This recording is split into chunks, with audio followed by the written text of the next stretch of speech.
and welcome back to a significantly happier What the Falk Sunderland preview show. Just as Christmas looked like it was going to be a bit of a grim one, Jack Clark and Sunderland popped up with a much-needed 3 points at Hull City on Boxing Day, and things could improve tenfold if we can double up with another 3 points at Rotherham United this Friday night. That said, Rotherham may be bottom of the table, but they've had quite a fun Christmas of their own after defeating Middlesbrough 1-0 on Boxing Day. So to let us know exactly what we can expect is the returning guest who's back for about his 100th appearance, Matt from the excellent New York Talk. Matt, how are you doing, mate? You okay? I'm buzzing. I'm for once this season, I'm actually very, very happy. So you got me on a good day. Got you just at Christmas. Fantastic. Did you get particularly good presents? Is that what it was? That's it, exactly. Yeah, it came 24 hours late, Father Christmas. Came on Boxing Day this year. But, the 3 points is all I wanted, and he delivered this year. To be fair, he was on night shift the night beforehand, and we'll let him off. He can forget one or two presents now and again. Exactly. As you may have guessed, two hugely needed wins for both sides on Boxing Day. For yourselves, a really big 1-0 win over Middlesbrough. How was the performance? Was it a deserved win? No, absolutely not, no. We set up. We played Leicester on the 23rd or the Saturday before Christmas, and you set up as you'd expect against Leicester. We sat in, tried to make it difficult, and it didn't pan out. But we did the same against Middlesbrough, which was a little bit confusing to us because Middlesbrough are a good team. They've got some good players, but we're at home, and it was more of a containment job. I was surprised that we sort of did that, and it took us about 35 minutes to sort of get a foothold in the game. And even when we got the foothold, we weren't actually sort of progressive and attacking with that. They got waved away a nailed on penalty, which they should have had. Again, when I think it was 0-0. We defended okay, to be fair. They had all the ball and not all the chances, but they were at arm's length for most of it. There were no sort of 6-yard scrambles and things such as that. So from that point of view, maybe we did deserve something from the game. But then we've scored from a cross, the cross come shot, which was definitely a cross. And we snuck 3 points. It was crucial 3 points. Huddersfield won, so had we lost the game, would have been 12 points adrift, and you're almost waving goodbye to the championship at that point. So it was crucial, but we defended really, really well, and that's something to take out. We didn't deserve all 3 points, but we defended really, really well, which is from where we had been performing previously. That's a real step forward. But when you're at bottom of the league, you take anything. However it comes, you'll just take it. And it's built a bit of positivity. That's what we need. We need to go on a run to try and stay up. And hopefully this can be the start of some positive and some smiles on modern fans' faces. Funny you said about that cross. I seen ITV posted it and said, "Ooh, is it a cross or a shot?" It's a cross, mate. It's the most obvious cross I've ever seen. A beauty, but it's a cross. Yeah. And the penalty, yeah, I kind of agree with you on that. But I was going to say no Middlesbrough fans will be listening, but you never know. Correct me if I'm wrong. You'll get me right on this, but I did my Google, which is the extent of my research, and first win in 11. You've kind of alluded to it as it was, but how desperately needed were those points, even if you didn't deserve them? Oh, massively. It was just. I know we lost to Leicester on 23rd, and you expect to lose to Leicester, but you just sort of think, we just need something. Obviously, the form cost Matt Taylor his job in around November time. Liam Richardson's come in, and we lost 3-2 to Plymouth 2 weeks ago, I think now.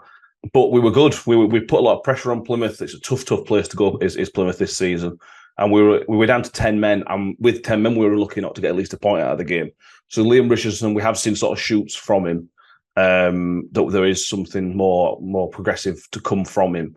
But we just needed something to grab onto. The points gap didn't go down because Huddersfield win, but we just needed something positive to hold on to. We all know the task is going to be very, very difficult.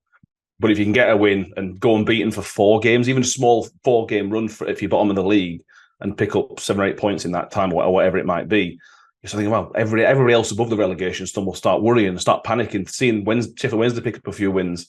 If we can pick up a few wins, everybody starts to panic then. And it's just about having a fight. Pre-Matt Taylor being sacked, we were going down with an absolute whimper. It was just terrible to watch. But now there's a bit of fight about us, and that's all I can ask for. If we're not good enough, we're not good enough, and we'll go down. That's I can accept that. But let's give it a go, and that's what we're starting to see. And that win sort of plays into that, and hopefully we can carry that on. It's interesting, the appointment of Liam Richardson, because He's been at the game for a while. You see him on Sky Sports Mm. now and again. But I actually think they did a really good job at Wigan, and I think you only need to see where Wigan are now. And I know things are a little, well, actually, are they a little bit worse? I can't really comment on Mm. that. They kind of seem as bad as they always were, but they were pretty bad then. They nearly didn't have a football club. Mm. And he got them promoted, and sort of they did all right-ish in the Championship. I think people expected them to go down because of things that were happening. Then he gets Mm. sacked, and then he didn't really pick up a job. So I thought, when you brought him in, I thought that was a really good appointment because, as you said before, if you go down by not being good enough, fair enough.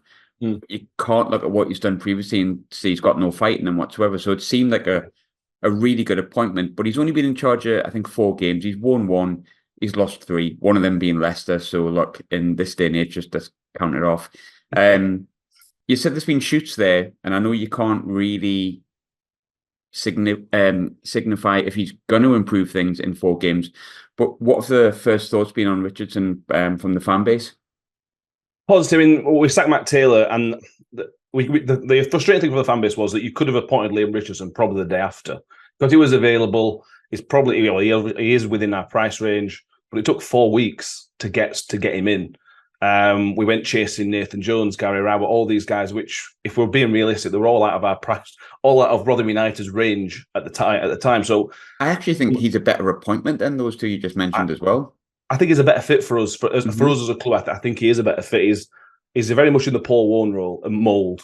He's a nice guy. He'll make you solid. I think he's better tactical than Warney, but obviously that'll play out in the next however long. But you look at the job he did at Wigan. Even before the promotion, that season before the promotion, he stabilised a club that was in free fall, and that's what. If you're a Wigan fan, I suspect you see how good a job it was. Outside of Wigan, maybe people don't.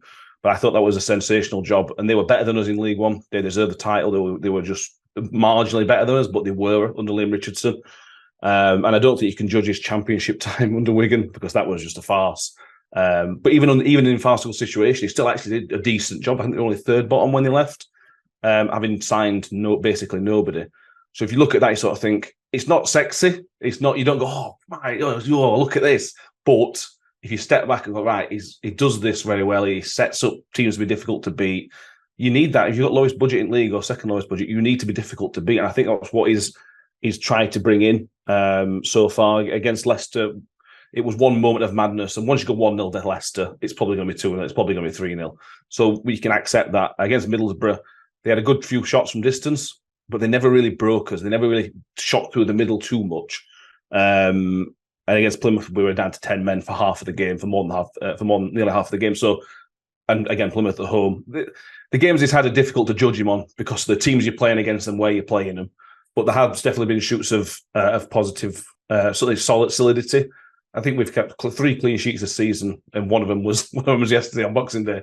So that tells you that there is something there. The away games, obviously, we're not previewing an away game, but that has been an Achilles heel of us. But in the away games we've played, and we've tried to put teams under pressure, which was nice.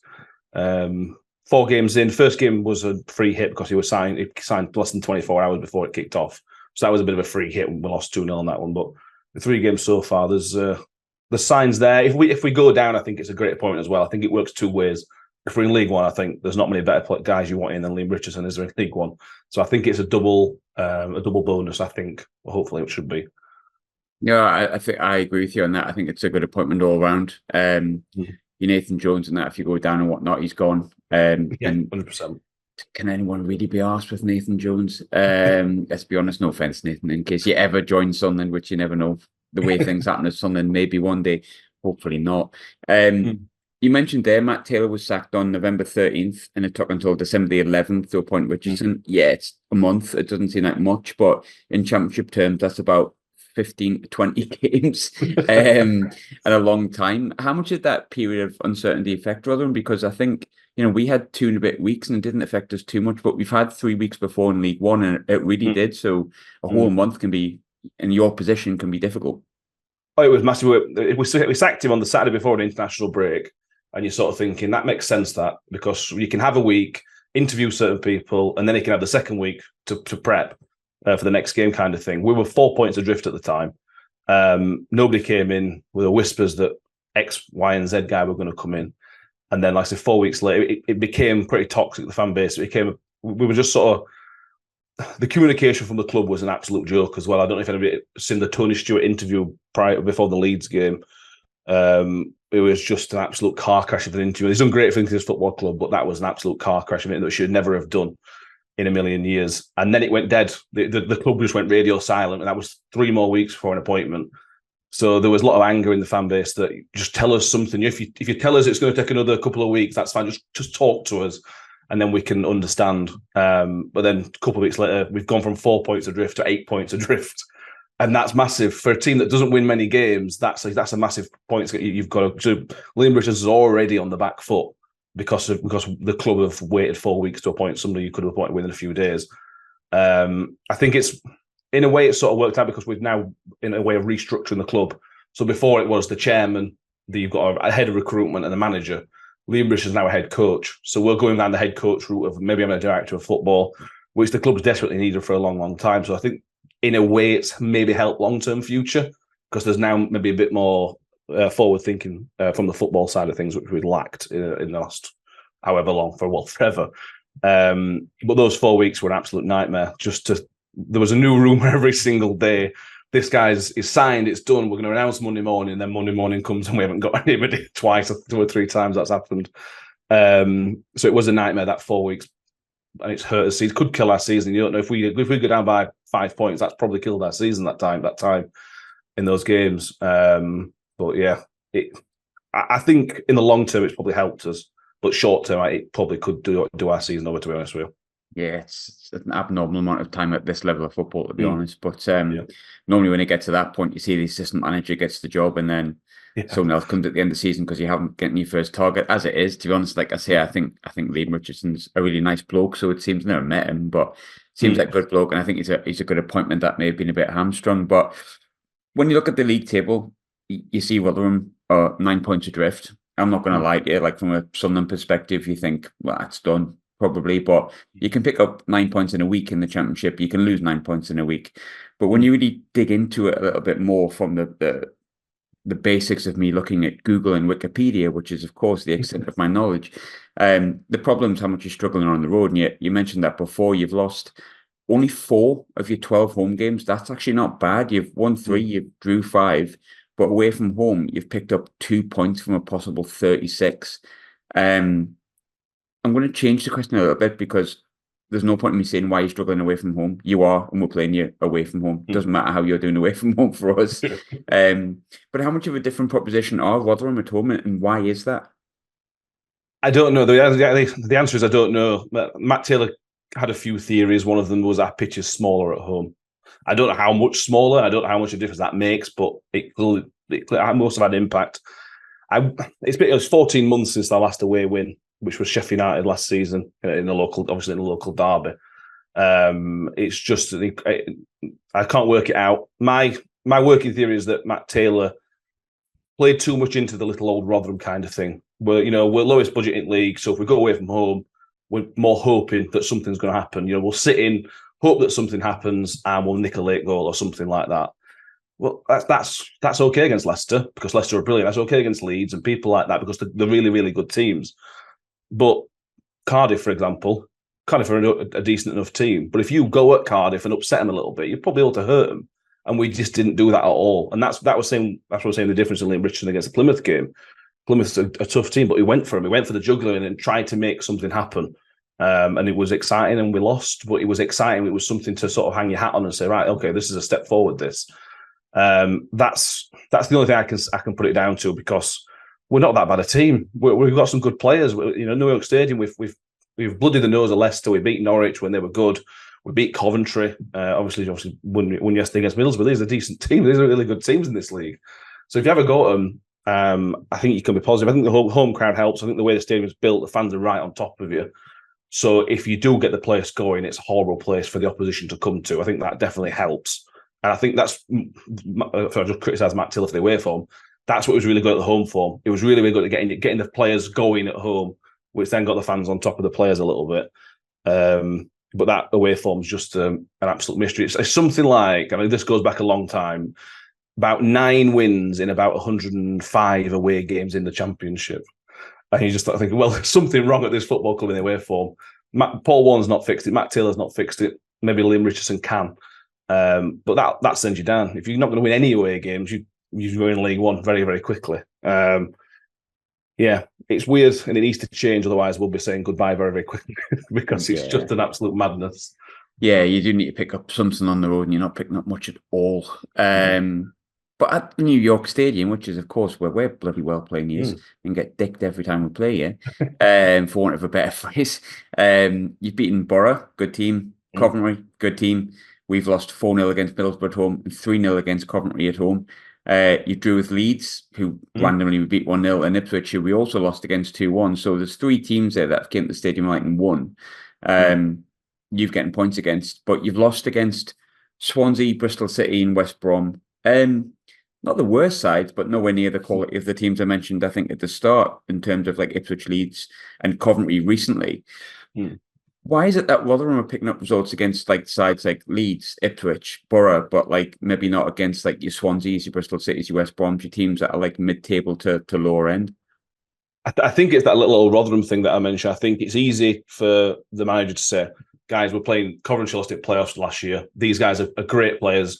It's quite an easy motivational tactic, I think. And I think that's where Matt Taylor struggled, was the motivational side. You know, if you're playing Bristol City, for example, under Nigel Pearson, who are going to grind the game out, it's going to be really ugly, and this, that, and the other. I just think that Matt Taylor really he just didn't seem to be able to find a way to get the players up for those games. When that should be the games you need. Those are the games you want to be seeing. West Brom at home, they're a good team, but West Brom at home, you think about put pressure on these guys because they're away from home. We saw it last season. We would beat them 3-1, so they're beatable. They're all beatable. Everybody in this league is beatable, as they've all shown. But I think that little old Rotherham, teams like Rotherham kind of thing, I just think Matt Taylor played too much into it, and it helped the away home form against not even the bigger teams. If they brought a full, you know, if the ground's packed, I think that helped Matt Taylor's team talk probably. Whereas Bristol City bring 500 on a Tuesday night, there's no atmosphere. The atmosphere doesn't create itself, and I think then that sort of struggles a little bit. That's the only thing I put it down to. Last season was exactly the same. You know, we were unbeaten against Sheffield United. We almost took points away from Burnley, but then we lost. Cardiff did the double over us, I think, and teams like that. So it just doesn't really make any sense being a Rotherham United fan, to be honest with you. But I think that little old Rotherham tag Matt Taylor struggled with, and I'm hoping Liam Richardson can find a way around that, because the players clearly bought into it as well. And then when the players are buying into it, that's a really, really difficult hole to get out of. So hopefully we can finally get rid of that tag. Although we probably never will, to be honest. Yeah. That's me hoping. They're more like Leicester's and Leeds and that come down into it. He's probably knackered with that tag now, aren't you, to be fair? Exactly. But you know, the big thing is, and I've said before, like the Championship, you can win 3 games in a week and a team can lose 3 games in a week, and it can affect not just the bottom, the top half, and all sorts. I mean, we won yesterday, and I'm thinking, oh, thank God we've won. I didn't even look at the table and someone went, oh, we're 6th again? Oh, right, I will. And that's just one win, and it's sort of overnight. So I suppose knowing you can get results against anyone at home, pretty much the case. You get them against Ipswich. I watched the game. You were well worthy of it. Watched it against Leeds as well, randomly. Well worthy of that as well. Could have been a win for you. How much confidence does that give you now, considering you've got a new manager in charge, that you can still get out of the mess despite the fact that you're 9 points adrift? Absolutely. Look at the win yesterday. The festive period is often very, very important. We've managed to pick up a win at home. We've got another home game on Friday against you guys. We're sort of thinking, right, if we can get something out of that game. And then we only go to Blackburn. I know only Blackburn, but on New Year's Day, it's Blackburn Rovers. And we should have a refereeing decision gone our way in August. We'd have beat them at home. So we're playing teams that are either going through transition periods, like Sunderland with a new manager, or Blackburn, who are just majorly inconsistent. We could, I don't say we're going to, we could pick out 9 points, including the Middlesbrough game. And then everybody's on notice that Rotherham United are picking up points. Then you get the break for the FA Cup, which will probably work out quite nice for us with the transfer window. 2 weeks without a league game might actually help us to get a few bodies in the door, just so we can fill a bench. But like I said, this is why the away form was frustrating, because we could beat anybody in this league. I've no doubt these players are good enough, and everybody else obviously says the same. But we should, again, this doesn't make any sense, but we shouldn't be 9 points adrift at the bottom of the league. These players are better than that. And that's what's frustrating. That's what does give you hope. You know, some Rotherham fans will sort of say, oh, we're dead and buried, this, that, and the other. Well, we're not. If we win back-to-back games and then lose a couple, but then go back-to-back again, Huddersfield are not going to go on a good run. I don't particularly rate that. Huddersfield, for example, it's not dead and buried this season, but this festive period is massive. If we then lose to Sunderland, lose to Blackburn, and then everybody else picks up points, then you're sort of 10, 12 points adrift, and then the narrative's a bit more different.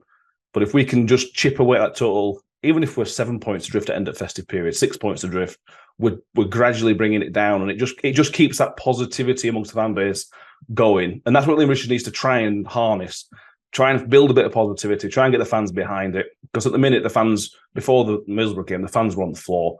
They were just absolutely nowhere. Because of the managerial situation as it was and things like that, fans were just nowhere. And we all accept we were lucky against Borough, but we don't care. So it just builds that little bit of positive. You build that sort of thing. Oh, right, the world might be actually, we feel like the world's against us sometimes. It might be with us this time. We might be trying to get something. I might be able to move something forward. I don't think we're dead and buried, but I do think these next 2 games are crucial to at least not that gap get any bigger. If it gets any bigger, I would then start to worry. Yeah, 12 points is a big one. I didn't really dig into him really. I sort of spoke more about Liam Richardson for obvious reasons, but Taylor was highly rated. He did a good job last year. We discussed it at the start of the season, right at the start, I think the second, third week we played. And, there was hope that if you could finish 18th, 19th, 20th, stay out the relegation zone, he continues his good reputation, and then you might even get moved further up the chain or something like that. It didn't work like that. There's probably more reasons than just he wasn't very good down to it, but it seems like most Rotherham fans looking at your forums and stuff like that did agree with it. But how did it come to pass that like Rotherham and Taylor decided it was end of the road for him and the club? It was a few. The away form was a big part of it. We started the season okay. We lost to Stoke 4-1 or whatever, 4-1 whatever it was, and was poor. But then we had a good run of games. We should have beat Blackburn. We came to Stadium Light and went 1-0 up, and everything was looking pretty. But then we had a couple of injuries and a couple of mistakes. These happened. We then almost beat Leicester, or almost picked up a point. We did beat Norwich, and then there was a massive positivity. We're sort of thinking, right, we've played. That start was horrific, but we picked up some good points. But then you go away to Huddersfield and lose 2-0. You go away to Millwall and lose 3-0 without even laying a glove on them. And it just went down and down. The real turning point went to Sheffield Wednesday. I think it was Danny Roll's first home game. And it's our big derby. Sheffield Wednesday is our derby. They've got Sheffield United, obviously, but it's our big derby. And it was just one of the most spineless performances I've ever seen from Rotherham United. And it was just that it just turned. You're just sort of thinking, well, if you're not going to turn up for this game, when are you ever going to turn up for an away game? It was just awful. And then, to be fair to Tony Stewart, he gave him a couple of games. We picked up the Ipswich point, which I think saved him his job. And then we picked up a point against Ipswich, who were second. This is really good. We can go to Watford before the international break, and bloody hell, we can get something here. And we lost 5-0. And you saw it was just the last straw. I felt like he'd had a lot of other chairmen would have sacked him after the Sheffield Wednesday game, which was about 2 weeks earlier. He was given time to try and turn it around a little bit, and it just weren't working.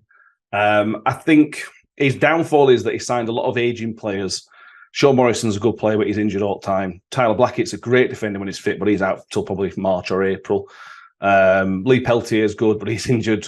Grant Hall's another one. He's played about 80 minutes this season. He's out for another period of time. He's took a gamble. He took a gamble on a lot of these and hoping they wouldn't all get injured at the same time. And imagine everybody's surprised when all these injury-prone players get injured. So that's what's done him. I'm sure he'll be a success somewhere. I'm certain that he's definitely got something about him. He's got that personality that I think the players, if you listen to the players' interview, the players were always positive about Matt Taylor. They always spoke really highly of him. Maybe expect it, but they seem to emphasise it.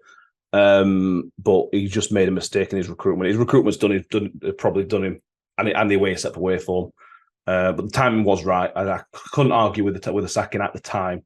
It was the 4-week wait that frustrated everybody. Talked about injuries and stuff before. One player that I think is due back, I think he's going to miss the Sunderland game, but we spoke about him on the preview podcast beforehand. Highly rated when he was at City. You're a big fan of him, or at least were when we last spoke. Cameron Humphreys, he's not too far away. You'll know better than me, but how big of a boost would he be if he comes back? Oh, he'd be just he's what we need. He's just got that calm, cool head. He's got extra yard of pace. He does have hamstring problems, and that's what sort of I think has stunted probably his City career. He's a little while away. I think 4 to 6 weeks ish. We're now measuring in weeks rather than months, which is a good step forward. He did it against Preston. It was one of the most severe hamstring tears you can get, apparently. Matt Taylor said at the time. So you've got to obviously treat him with kid gloves. So I think probably towards the end of January. But it'll be massive to get him back. He's an absolute rock. He just has that composure. Like we've got Sean Morrison. I do like Sean Morrison, but he's old school. He's see it, head it, kick it kind of defender. And that's good. That'll work. That will work for you. But you need somebody alongside him who's got that, who can just read what when he makes a mistake, Cam Humphreys can just mop it up. And that's the kind of guy that Cam Humphreys is. He's one of the worries, him and Victor Johansson. If we go down to League One, we're not keeping those guys. And that's the concern. Because at the start of the season, we're all really positive and thinking, right, if we can build on Cam Humphreys and other players like that, we can either sell him for a bucket load of money or whatever else, or progress him. I worry that we may be seeing the end of these guys' Rotherham's careers, because these are guys you could build around for 3 or 4 years at Rotherham United and make us into a really boring 12th place championship team. That's how good I think they are. But these guys ain't sticking around in League One, sadly. Normally, I sort of pick out and let you. Sorry, normally I let you choose the players to sort of pick out that we should be watching. But before I ask you for your opinion on ours, which is always my favorite part of the show because I'm self-invested about my own football club, one player that's always actually really impressed me, even when he was at previous clubs, and he was really good against us last year. He absolutely done us in the 2-1 game when we lost midweek. Ollie Rathbone really, really always seems to turn it on against us. What kind of form is he in? And is he as good as he was when I seen him, or is he really quite average and he just had a good game that night? He is brilliant, Ollie. He is such a good player. He's a ball of energy. He'll just run and run and run. Defenders don't like him because we use him very high in the press when we do press. He has really, really struggled since Matt Taylor left, to be honest with you. I don't know if they're I assume they had a really good relationship. But he's just, I don't know whether Liam Richards has used him differently or what the case may be. He's just lost that energy. He's lost that impetus. There is contractual talks going on, which might be an issue. He's out of contract this summer, but we have got an extension. So I wonder if that's playing into it a little bit. And the concern for us is that when Rotherham tick, it's because Ollie Rathbone's ticking. That's how it normally goes under him. So when he's been struggling, I think that's probably fed into us struggling a little bit. We saw signs of it yesterday against Middlesbrough. That at times it was back a little bit. But he's playing every minute of every game. We can't rotate him because of the injuries we've got. So maybe it's a bit of burnout, maybe. But if we're to play well, we need Ollie Rathbone to turn up. Because he just runs that midfield. It's just, if you've got a midfielder, they haven't got any time up ball, because Ollie Rathbone will be on him in half a second. And that's where it helps us. But he has definitely dropped off in form at the minute, sadly, but he's one of those players that can turn it back on. He has done this before, like in League One, where you say, "Oh, he's dropping a bit," but then suddenly he'll score a stunner and everything's nice and rosy again. But we need him back to his best if we're going to have a chance to stay up, definitely. Yeah, I definitely felt like last year when he played against us, like a lot of him pressing us high when we're trying to play nice passing Tony Mowbray football was a bit of a pain in the arse, actually, because we won a really good run of form. And look, we haven't had a good recent record at Rotherham. I know it's been, I think our last one was 2004, but I think that was only our third last game against Rotherham. So if you look back the last couple of years, we spoke in the aftermath of the 5-1. I know it's different teams, but like we remember that day, it wasn't the best day for us. We lost 2-1 last year, and I don't think we'd lost from like the October, and I think it was March by the time we played. We hadn't lost from October away from home, and then we went to Rotherham and lost. So our away record is not that great at Rotherham in sort of recent memory, but look, there's half the season gone now.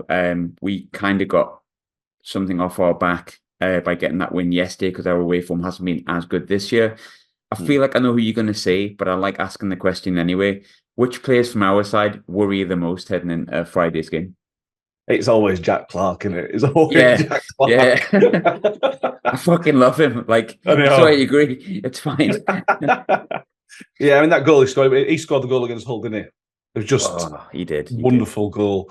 I'll be honest, I'm surprised he's staying in the Championship. I thought somebody would have. I know there was the Burnley links in the summer window. But whenever you've got Jack Clark in your team, you're always going to be in and around the playoffs. You're just always going to be around there because he can just create magic. Looking from the outside in, it's a worry that he's your top scorer because you need somebody else alongside him. You need a striker. Obviously, Ross Stewart's not there anymore, which is obviously probably hurting it. So point for this particular podcast. Yeah. But yeah, Jack Clark's he's a Premier League footballer, isn't he? That's what he is. And you never know. You're in the playoffs at the minute. You know, if you can have a good January and get a striker in to sort of supplement what he does, there's always that chance of championship, isn't there? Weird. I could have just been asking a Sunderland fan the question of what you want to happen in January there, because you just repeated back exactly what most of us think, to be honest. But Friday night, Rotherham sold out away end. You're on the back of a good win. We're on the back of a good win. I think it'll be a really good game. Got to be honest, I think we need to go to Rotherham and win the game if we have any aspirations for staying in that playoffs and building a good run. I think an inability to get a result against, on paper, the team that's bottom of the league, that have only won 3 games this season, wouldn't be a good start for Michael Beale, because that's 1 win in 3 against in 3 winnable games. But I think we will. I do quite fancy us. I think when positivity is a snowball for us, negativity is also a snowball for us. But at the minute, you know, the sun is shining out of the players' backsides because we won on Boxing Day. So I'm going to take something to eventually win at Rotherham. We don't really keep that many clean sheets, although we have recently kept a couple. So I'm going to go with a 2-0 Sunderland. Jack Clark to score because, obviously, well, he scored 9 of our 13 away goals this season. So yeah, there you go. There's your banker. Yeah. Pretty much. But I'll let you have a prediction as well, because I never get mine right. So if you're a betting man, don't listen to me. I'm going to, same sort of reasons. I'm going to give that we've won a game. I think we've got to play better than we did against Borough. If we play better against Borough, there's a good chance we'll lose because we'd lost against most teams. Just a bit of luck went our way. But I think it's a bit of a 4-day gap, 3-day gap, which helps bring we've got a couple of players coming back from injury. Caffel, Sam Klukas coming back, which should help the midfield, which I think we lacked in. So I'm going to go another 1-0 to us. I feel like every time I predict a win, it's more hope than expectation, to be honest with you, at the minute. But I'm just hoping if we get back-to-back wins, the whole place will just be absolutely buzzing. And then we might still be 9 points adrift, but we'll have that something to build upon and move forward. I'm really hopeful that we can get this moving, hopefully. For anyone who heard the word Cafu there, yes, you did hear that correctly, but it's not the Brazilian right back. He hasn't come out of retirement. I don't think Rotherham was scraping that low down the barrel just yet. Not yet. But Matt, your podcast is great. I do really like listening, sort of win, lose, or draw, to be honest, to other podcasts, especially ones who've been on the show in the aftermath of our game. I know that's what most Sunderland fans would do rather than listen to weekly Rotherham stuff. But if they do want to sort of add to your listener base when you have your Sunderland review, where can they find your stuff? Yes, we're on New York Talk. We're on iTunes and Spotify where we do the full review. If you go on YouTube, there'll be an instant reaction up Friday night where we stand outside the stadium, have 10 minutes chatting about it. We're more emotional, that one. So if you win 3-0 and you want to see a few blokes crying, that'll be the one you want to watch probably, because you'll be whinging about a ref and things like that. But then we'll do the review Saturday night, full review Saturday night, where we'll be a bit more reasoned probably. That's just like my podcast, that. Matt, always got to catch up. I'm obviously going to be on your podcast as well from the opposition perspective. So if everyone wants to see how much I really don't know about football in Sunderland AFC, jump onto that one as well. But Matt, always a pleasure to have you on, mate. Thanks for coming on. A pleasure, mate. Anytime. Top stuff.